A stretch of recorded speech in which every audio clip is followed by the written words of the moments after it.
I'm sure that many people have done videos on the obvious outrage and condemnation that most decent people feel in relation to the recent attacks in Paris, and I'm not going to repeat that.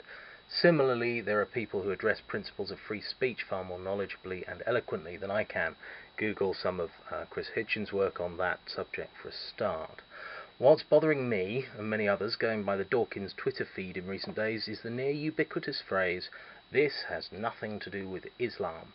It goes without saying, though one's tediously obliged to say it for the hard of thinking, that not all Muslims are violent criminals, not all Muslims support violent criminals, not all Muslims believe in the limitation of free speech, not all Muslims are our enemy.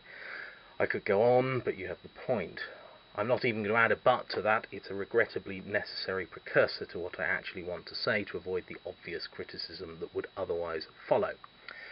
It's nothing to do with real Islam. This is a phrase used a lot. Clearly, it's reasonable for the many decent and moderate Muslim folk to say that terrorist actions don't represent them and aren't part of the faith which they recognise as being Islam and which they practice. However, the moderate Western Muslims, including the many who are part of British society, cannot sensibly be said to be the primary or sole representatives of what their religion is or what it stands for. This is an extension of the one true Scotsman fallacy, i.e., us Scotsmen all like porridge. I know one who doesn't. Well, he's not a true Scotsman then, etc. When one looks at major Islamic nations around the world, one often finds repressive regimes with archaic and severe blasphemy laws, oppression of women, and so on. Pakistan, Saudi, Afghanistan, Iran, Iraq. Even in Dubai, which is a popular holiday destination, which has spent billions on extraordinary ultra-modern buildings and facilities, it's still a place where showing affection in public or being gay could land you in really serious trouble. Those are the baselines set in these places and the principles that are laid out in those societies. These are societies which will not tolerate challenge of the religion or satire of it, and which teach their citizens that no such challenge is to be tolerated or permitted. Of course, there are less severe Islamic countries too, but it is not simply the case that a severe attitude to blasphemy or even apostasy is actually extreme, isolated, or unusual. Let's look at some of the major Islamic nations. These 6 countries make up more than 50% of the world's Muslim population. They all have blasphemy laws which can land you in prison or far worse. Indonesia is perhaps one of the more moderate places, but that even they imprisoned an atheist in 2012 for effectively being an atheist. Pakistan, of course, has extreme reactions to blasphemy, and here you can see that many Muslim nations still have severe laws on apostasy too. The baseline position in much of the Islamic world is that insulting the religion is not just frowned upon, but is something upon which severe action must be taken. Currently in Saudi Arabia, an atheist blogger is serving a 1,000-lash sentence for his atheist writing. A Christian woman in Pakistan currently faces the death penalty for alleged blasphemy during an argument. Politicians who supported her were killed for doing so. It is that baseline, surely, which informs the attitudes of people like those who attacked the headquarters of Charlie Hebdo, the people who pursued Salman Rushdie and killed those connected with him, the people who firebombed offices and embassies after the Danish cartoons were published. The people in those countries, of course, for the most part, are not people who are minded to act on those principles in such a violent manner as we have recently seen, but they do believe and are encouraged to absolutely believe that they are principles which ought not to be breached.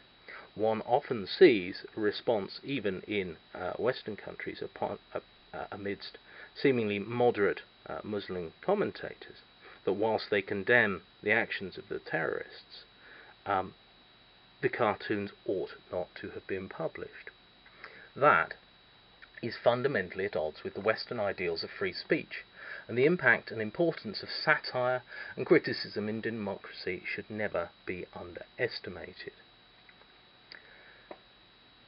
Whilst these repressive religious regimes exist, the symptoms of those regimes are surely going to continue. And let's make a clear distinction here between criminals and people acting in religious fervour. They are not the same thing. I don't for a moment suggest that there are no atrocities committed in the cause of other religions. Christians or other religions are all guilty of these things on occasion. But currently they are simply a good deal less prevalent and very, very isolated in terms of the religions around them. Christianity, for instance, can largely disown a fundamentalist who goes nuts in a US school. It's genuinely outside of the current day practice of the faith. The nuanced question here, however, is whether Islam, or people who identify as Muslim, can truly disown people who take severe action in respect of blasphemy, for instance, in circumstances where severe action on blasphemy is actually normal and expected in major Islamic nations. The point is that I do not think it is right or fair to say that these attacks have nothing to do with Islam.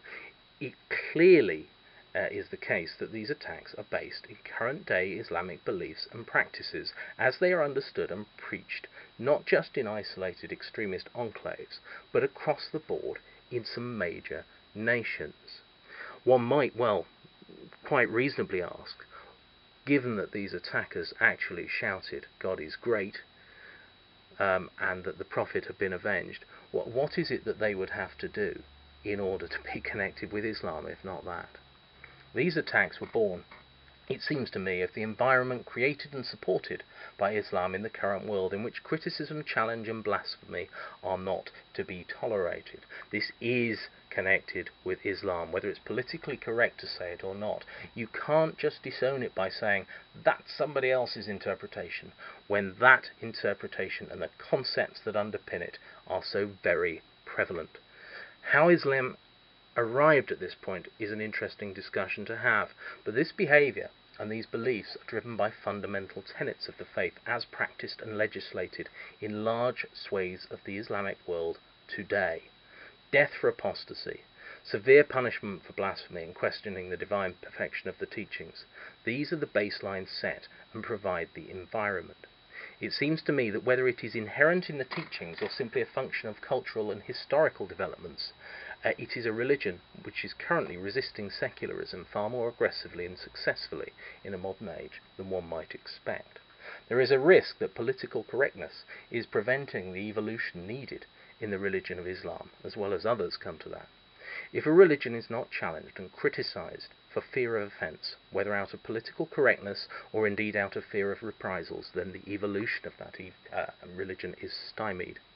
There are a lot of fearful people clinging very hard currently to the principles of modern-day hard Islam, because those principles, rules and beliefs are capable of limiting criticism, education and information, the very things which will, if allowed to trickle down to the people, weaken its grip.